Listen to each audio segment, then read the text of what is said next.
Après ces événements, la parole de l'Éternel fut adressée à Abram dans une vision, et il dit : « Abram, ne crains point, je suis ton bouclier et ta récompense sera très grande. » Abram répondit : « Seigneur Éternel, que me donneras-tu ?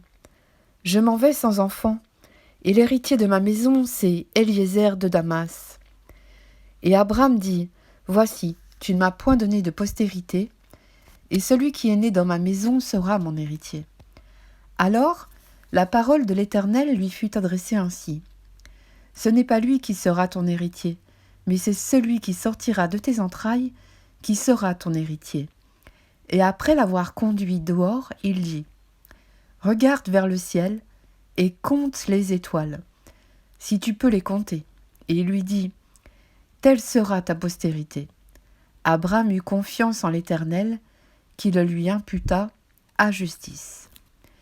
L'Éternel lui dit encore : « Je suis l'Éternel qui t'ai fait sortir d'Ur en Chaldée, pour te donner en possession ce pays. » Abram répondit : « Seigneur Éternel, à quoi connaîtrai-je que je le posséderai ? » Et l'Éternel lui dit : « Prends une génisse de 3 ans, une chèvre de 3 ans, un bélier de 3 ans, une tourterelle et une jeune colombe. » Abram prit tous ces animaux, les coupa par le milieu, et mit chaque morceau l'un vis-à-vis de l'autre. Mais il ne les partagea point les oiseaux. Les oiseaux de proie s'abattirent sur les cadavres, et Abram les chassa. Au coucher du soleil, un profond sommeil tomba sur Abram, et voici une frayeur et une grande obscurité vinrent l'assaillir. Et l'Éternel dit à Abram : « Sache que tes descendants seront étrangers dans un pays qui ne sera point à eux. Ils se seront asservis, et on les opprimera pendant 400 ans.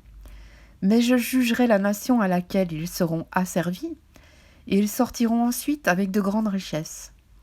Toi, tu iras en paix vers tes pères, tu seras enterré après une heureuse vieillesse.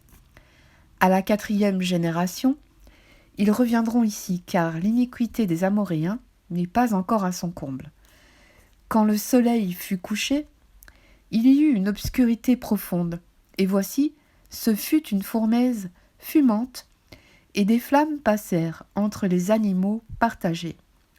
En ce jour-là, l'Éternel fit alliance avec Abram et dit : « Je donne ce pays à ta postérité, depuis le fleuve d'Égypte jusqu'au grand fleuve, au fleuve d'Euphrate, le pays des Kéniens, les Kinisiens, des Cadmoniens, des Essiens, des Phérésiens, des Réphaïm, des Amoréens, des Cananéens, des Girgasiens et des Jébusiens.